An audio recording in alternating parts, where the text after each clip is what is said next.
No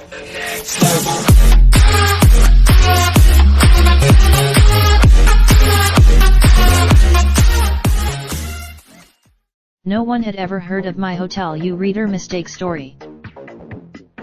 Today, I want to share a story from TPG reader Tanya, who got an unwelcome surprise upon arrival in Hawaii. I am a fan of any and everything, especially hotel reservations.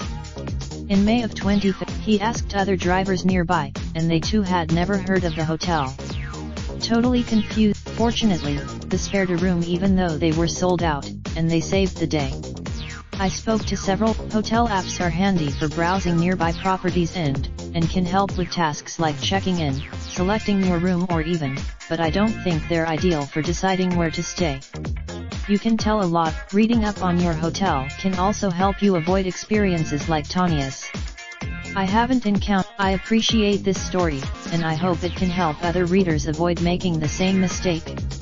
In appreciation, feel free to also submit your besta.